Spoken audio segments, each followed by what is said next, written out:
Bonjour et bienvenue dans votre univers, l'émission politique de la rédaction de 37 degrés. Aujourd'hui, j'accueille un élu à la vie, on va le dire, bien rempli. Il a été journaliste, président de l'Olympique de Marseille et aujourd'hui, il est élu à la ville de Tours. Christophe Boucher, bonjour. Bonjour. Merci d'avoir accepté notre invitation ici à la rédaction de 37 degrés. Je rappelais à l'instant une partie de votre carrière et de votre expérience, riche en aventures. Comment on passe de journaliste de l'AFP, ce que vous avez été, au Nouvel Obs aussi, à une carrière de président de l'Olympique de Marseille et puis maintenant d'adjoint au maire à la ville de Tours? Ah bah vous avez manqué des étapes, c'est pour ça. Non, j'ai été journaliste pendant 20 ans, dont j'ai fini cet épisode-là au Nouvel Observateur. Et il se trouve que parmi ces 20 ans, j'ai occupé 15 ans de ma vie de journaliste à être un spécialiste, assez reconnu, je pense d'ailleurs, de Bernard Tapie. Et puis j'ai fait plusieurs livres sur Bernard Tapie, plusieurs livres sur le foot. Et puis il se trouve qu'il y a un homme qui est venu se caler dans les pas de Bernard Tapie, qui était Robert Louis Dreyfus. Qui a racheté Adidas comme Bernard Tapie. Une grande rencontre pour vous alors? Alors, il avait racheté Adidas et puis il a racheté l'Olympique de Marseille. Et donc moi, étant spécialiste de Tapie, connaissant bien la vie d'Adidas, bien la vie de l'OM, pour diverses raisons, j'ai rencontré Robert Louis Dreyfus. Effectivement, c'était une très belle rencontre parce que j'ai rencontré ce que j'aime. J'ai rencontré un homme atypique, singulier, mais pas au sens où on l'imagine aujourd'hui. Pas fantasque, quoi. Dès qu'on a une écharpe rouge ou des chaussettes blanches, on est atypique. Non, lui, un véritable atypique, un anticonformiste pur. C'est-à-dire ça vous plaît, ça? Ah oui.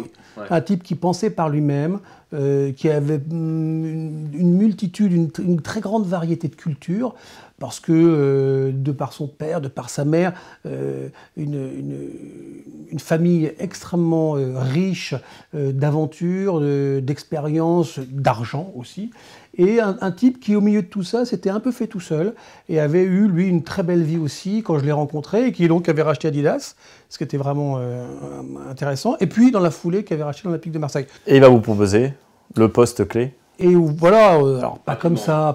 Oui. On s'est vus, on s'est rencontrés, on est devenus proches. Et puis un jour, il m'a dit, on a eu une discussion, à Paris d'ailleurs, et pourquoi pas toi, pourquoi pas moi? Et c'est comme ça qu'effectivement, quelques mois plus tard, je suis devenu président de l'OM. On ne va pas développer sur l'Olympique de Marseille. Ça a été une grosse expérience pour vous, je suppose? Une expérience énorme, le monde du football, extraordinaire, énorme. Oui, un ensemble de choses.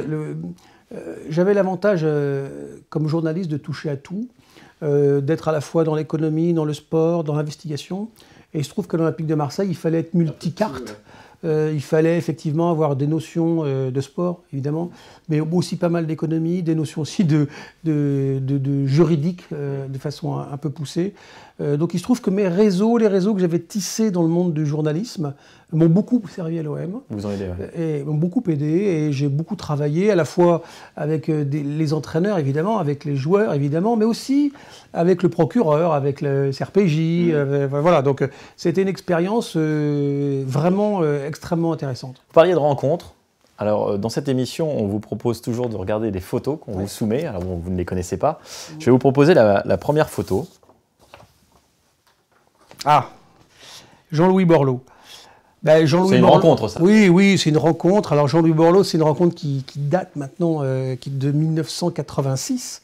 Ah oui. Donc, un ami de 30 ans. Il se trouve que dans ma carrière de journaliste, je faisais un livre qui s'appelait Les vrais patrons du football, et où je faisais le portrait du président de la Fédé, de la Ligue, et des présidents de clubs. Et il se trouve que dans ces présidents de clubs, il y en avait 3 où j'avais fait le portrait de Jean Royer. Ah oui? Oui, qui était le président du Tours Football Club. J'ai fait le président d'Anne-Marie Dupuis, qui était la présidente de Cannes. Et il y a 3 jeunes types qui émergeaient de ça. Jean-Michel Aulas à Lyon, un dirigeant nantais qui est malheureusement décédé, Max Bouillet, et puis Jean-Louis. Et je vais le voir... À Valenciennes. À Valenciennes. Oui. Et je vais le voir à Paris, puisque son cabinet est à Paris. Et effectivement, je vais rencontrer un type... Il était avocat à l'époque. Il était avocat. Oui, on parlait de Robert Louis Dreyfus tout à l'heure. Là aussi, un anticonformiste pur. Un type, alors lui avec une chaussette blanche, une chaussette noire, déjà, il était jeune, hein, déjà les cheveux en bataille, un type d'une intelligence rare, d'une adaptabilité, pour moi l'intelligence c'est l'adaptabilité, d'une adaptabilité rare. comprenant tout de suite un phénomène, comprenant tout de suite une atmosphère, un type extraordinaire. Et il se trouve qu'après ce livre, j'étais journaliste à Marseille, je deviens journaliste à Lille, et que Valenciennes devient entre guillemets, mon territoire. Ouais. Et donc, on a continué à se voir avec Jean-Louis, et d'ailleurs... Vous êtes amis, on peut le dire. Ah oui, très. Vous avez un profond respect pour lui? Oui, un profond respect, une admiration, j'aime pas ce terme-là, mais oui, un grand respect. J'ai un grand respect pour... vous savez, j'ai vu Jean-Louis dans toutes les situations. Toutes les situations. Président, ministre, homme politique, président, élu. Ministre, l'homme, le papa, l'amant, enfin, voilà, je connaissais bien la vie de Jean-Louis, c'est un type qui sait tout de suite, dans les premières secondes, se faire accepter par n'importe quel milieu. Il ne détonne jamais. Vous le mettez à une table des ministres, il est là, naturellement. Vous le mettez à une table d'un président d'un conseil d'administration d'une grande entreprise, il s'adapte. Naturellement, il est là. Vous les mettez dans les courets, ce qu'on appelle les courets à Valenciennes, les quartiers les plus pauvres, mais vous ne pouvez pas imaginer, j'ai jamais vu ça. Les gens lui tapent dans le dos, l'appellent Jean-Louis. C'est un type... C'est un homme exemplaire pour vous? C'est un homme exemplaire pour moi, au sens où il va tout privilégier pour une rencontre. Je l'ai vu dans des courets, où une mamie qui sort de sa masure, qui lui tape dans le dos, hey, Jean-Louis, viens boire un café, etc. Il y va, et il est capable d'y passer 2 ou 3 heures en disant à son assistante sur le côté, mais tu m'annules tout le reste. Et donc, il a cette capacité d'écoute qui est extraordinaire, et une capacité, plus que d'écoute, une compréhension immédiate des mécanismes de la discussion. Très vite, vous aimeriez travailler avec lui encore, aujourd'hui? Oui, bon, on en parle tout le temps. Voilà, on en parle tout le temps. Monsieur Afrique, aujourd'hui, alors il se trouve que je connais bien l'Afrique, que c'est mon terrain de jeu aussi, enfin mon terrain professionnel aujourd'hui. En tant que consultant. En tant que consultant. Donc, effectivement, on aimerait bien travailler ensemble. Pour le rayonnement de la ville? La question, c'est un peu comme un couple. Oui. Est-ce qu'un couple, un jour, le mari, la femme, enfin un couple, même s'il est moins traditionnel, doit travailler ensemble? C'est pas sûr. Ah, on va y revenir.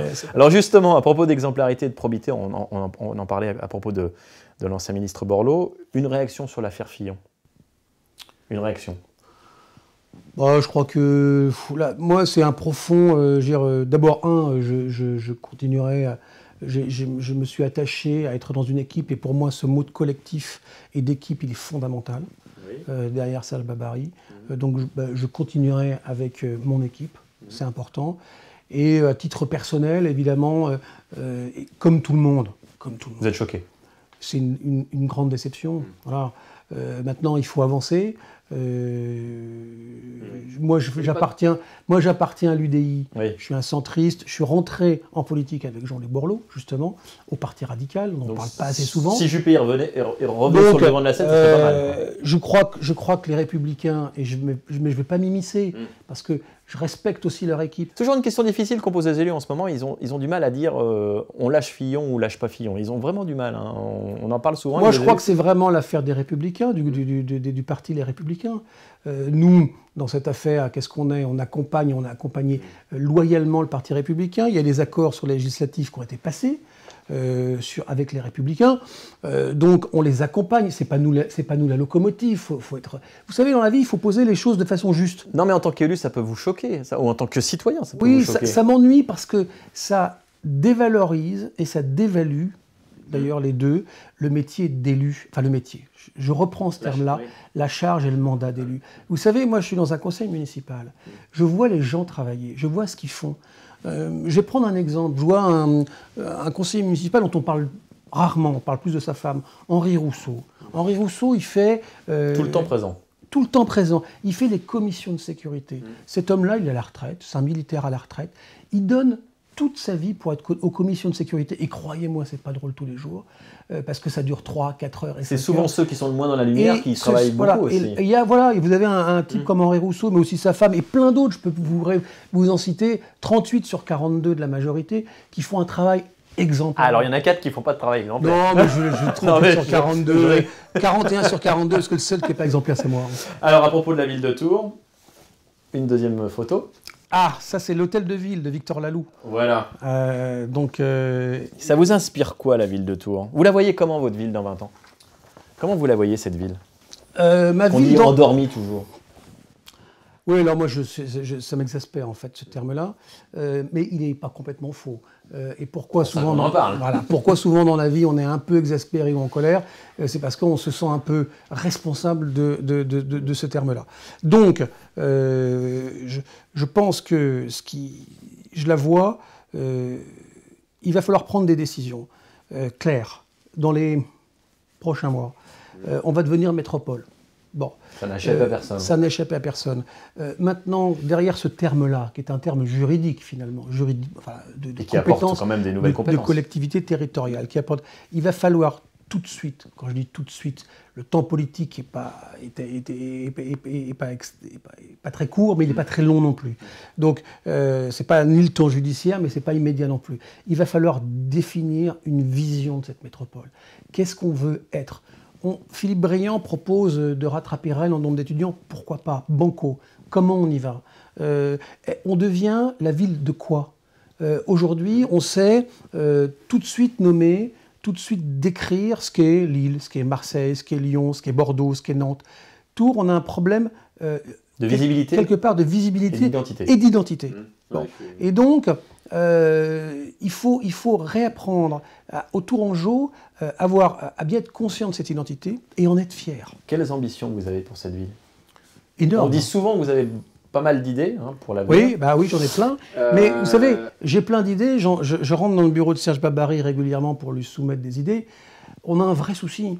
Je ne le dis pas parce que... L'argent public ? On a un vrai souci, c'est l'investissement. Oui, 20 millions cette année.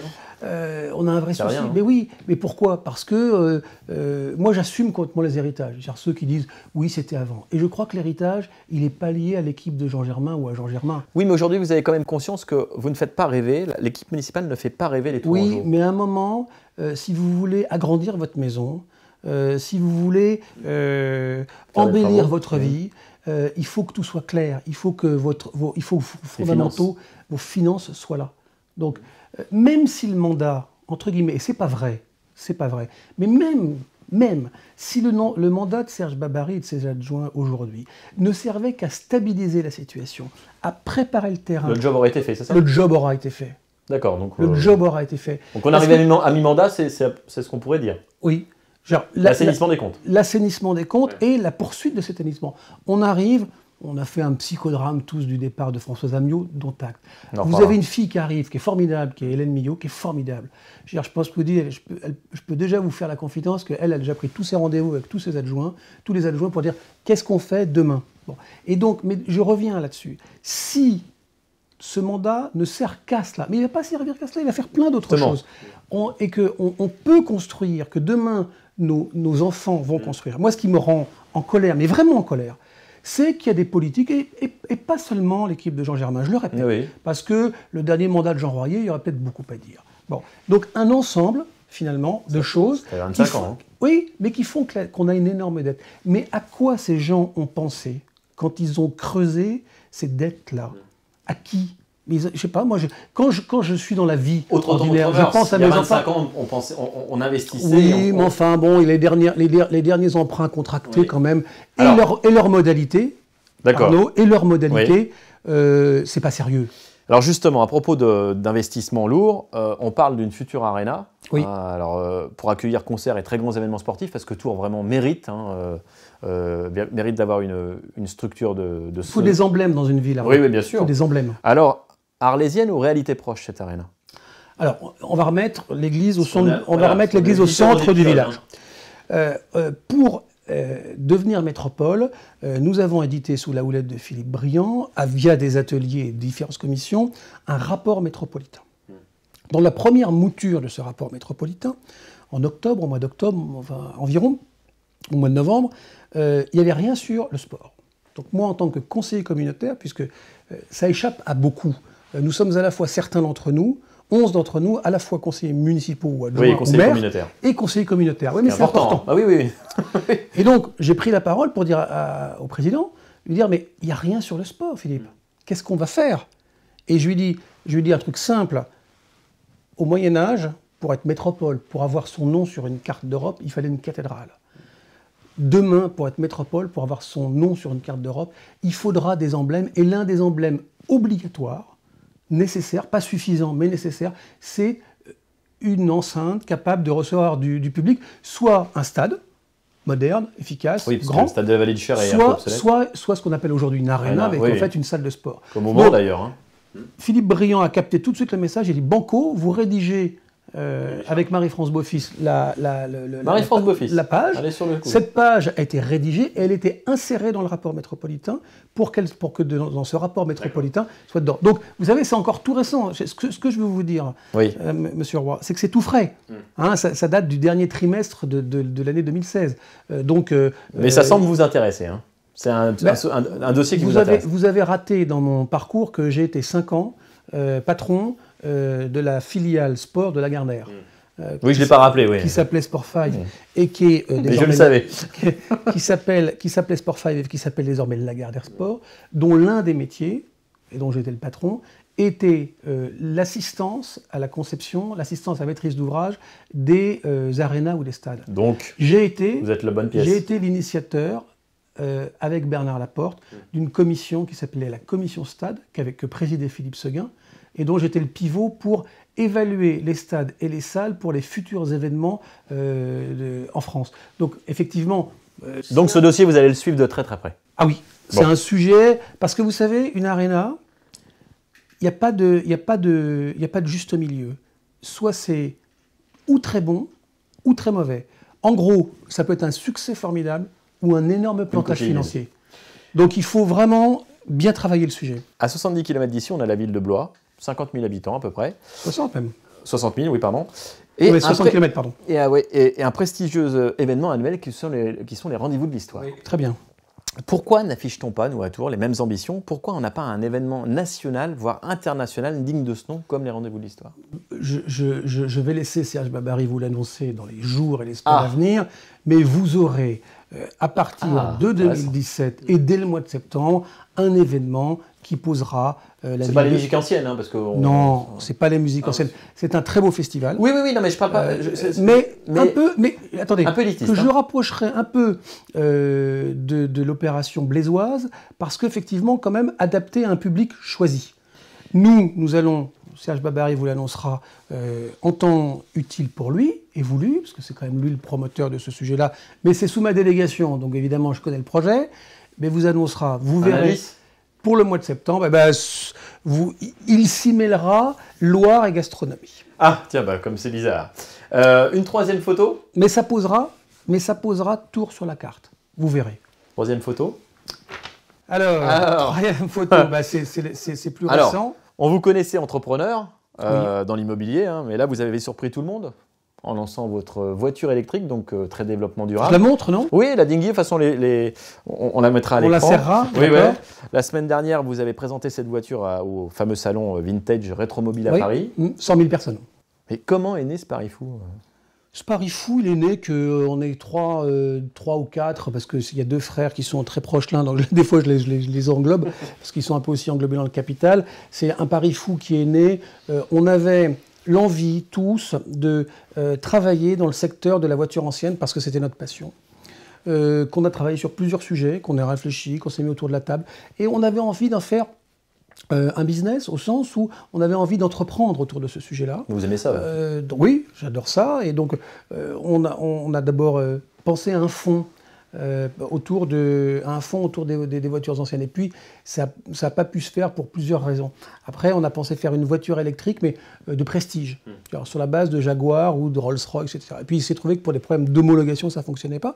Et puis, finalement, chemin faisant, en travaillant, en échangeant, en voyant des gens, on s'est dit, oui, alors le vrai sujet, c'est la petite voiture qui va être la petite voiture ancienne, hein, parce qu'il faut qu'elle... Nous, notre sujet, c'est pas le néo... La première, c'est une Fiat 500. Hein, notre sujet, c'est pas le néo-rétro. Hein. Non. C'est la vraie voiture ancienne, mais qu'on va retravailler et qui va être à propulsion électrique. Quand est-ce qu'on va circuler avec la Dingy on de va Christophe circuler, Boucher alors d'abord, c'est pas celle de Christophe Boucher. Mais non, mais je le dis parce que vous êtes quatre. Hein, oui, on est des associés. Puis, alors, quand est-ce qu'on circule avec? On va circuler avec... fin 2018, début 2019. J'espère qu'elle sera prête, commercialisée, que tous les process seront en place, à la fois de construction et de commercialisation, pour être prête pour l'été 2019. Alors, vous affichez des ambitions entrepreneuriales fortes, on le sent, enfin on le sait. Est-ce que vous affichez aussi des ambitions politiques plus fortes qu'aujourd'hui? C'est quoi plus forte? Je sais pas, précisez votre question, cher ami. Est-ce que vous avez des ambitions politiques plus importantes à l'avenir? Oui. Si d'aventure, par exemple, Serge Babary allait aux élections sénatoriales? Non, mais mon ambition, alors, d'abord, cette question, je le dis toujours, et je le répète toujours comme ça, parce que c'est ce que je pense, c'est que pour l'instant, je réponds à cette question, mais je vais quand même y répondre. Mais, je vous remercie. Oui, non, mais elle a un brin d'indécence. C'est-à-dire qu'aujourd'hui, il y a un maire en place qui, contrairement à la petite rumeur du microcosme que j'entends, fait des choses, parce que, je vous l'ai dit, restructurer la dette, c'est capital. Continuer, des fois l'opposition au conseil municipal nous dit « mais vous continuez ça ». Mais continuer, c'est une action politique. C'est-à-dire mettre en œuvre ce qui a été décidé, c'est une action politique. Les citoyens tourangeaux, je vais finir, les citoyens tourangeaux, ils attendent de leurs hommes politiques qu'ils fassent le bien pour leur ville. On n'est pas là pour des petits égos particuliers. On est là. Ça faut le dire à certains, quand même. Non, mais on va y revenir si vous voulez. Mais on est là pour le bien de la ville. Quand il y a un projet qui a été entrepris, vous savez, entreprendre un projet sur le plan municipal ou sur le plan de la métropole, c'est plusieurs années. Exactement. Mais oui. Donc, soit vous arrivez, vous le cassez parce que vous êtes dogmatique, imbécile. C'est le royaume des imbéciles. Soit vous dites, ce projet, prenons le haut de la rue nationale, c'est un projet qui a pris du retard. Hein. Qui a pris du retard, mais qui avance. Oui, mais pourquoi on ne le dit pas véritablement que le projet, par exemple, de la rue nationale a pris du retard? On nous a fait quand même pas mal miroiter. Oui, vous comprenez. Mais... Non, il y a du retard, on nous le dit. Non. Moi, je ne suis pas au fait du projet, mais je veux dire, le projet va se faire. CCCOD va être inauguré le 10 mars. Voilà. Bon, donc, voilà. Donc, on avance. Quand les projets sont bons, il faut les continuer. Ils ont été entrepris. Il y a pas, vous savez, il y a un truc extravagant en politique, c'est que les gens se croient propriétaires d'un territoire et d'un tempo. Vous n'avez pas répondu encore. Hein. Oui, mais je vais vous répondre. Non, mais ce que je veux vous dire par là, c'est que moi, je suis très intéressé au tourisme. Et souvent, on met une frontière entre l'Indre-et-Loire et le Loir-et-Cher, une frontière entre Tours et Amboise, une frontière entre la région centrale et les Pays de Loire. Voilà, à un moment, le touriste qui vient, soit même s'il n'y a que de Paris, entre guillemets, ou qui viennent du Japon, il se fiche des frontières. C'est pareil pour le tempo politique. Les Tourangeaux, ils vous demandent d'être efficaces, ils vous demandent pas d'être Est-ce que vous avez envie d'être efficace pour les Tourangeaux demain? Mais Christophe Boucher. Oui, je le serai. Je le serai efficace parce que je suis passionné par ma tâche, quel que soit le poste. Moi, j'ai pas de... Vous savez... Donc on comprend que vous pourriez vous positionner si Serge Babary avait sénatorial.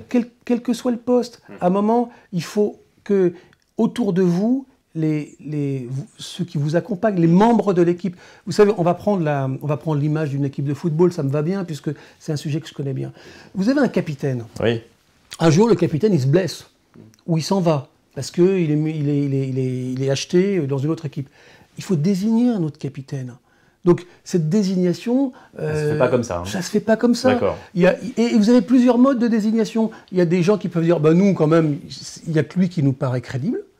Donc, on va l'élire lui. Puis, il y en a d'autres modes de désignation où il y en a un qui lève la main, qui dit, moi, ça me plairait. Et les autres disent, oui. Il y en a d'autres qui sont sur le starting block, qui se font entendre. Oui, qui se font... Mais je crois sincèrement que là, on est vraiment à la limite de l'indécence. Pour terminer, il y a un maire en place qui fait le job. Christophe Boucher. Pour terminer, justement, c'est pas une question indécente de vous poser cette question. Non, la question n'est pas indécente. Le positionnement. Oui, le positionnement. Le maire entretient le mystère en disant ou en ne disant pas oui, en ne disant pas non sur le fait qu'il va partir.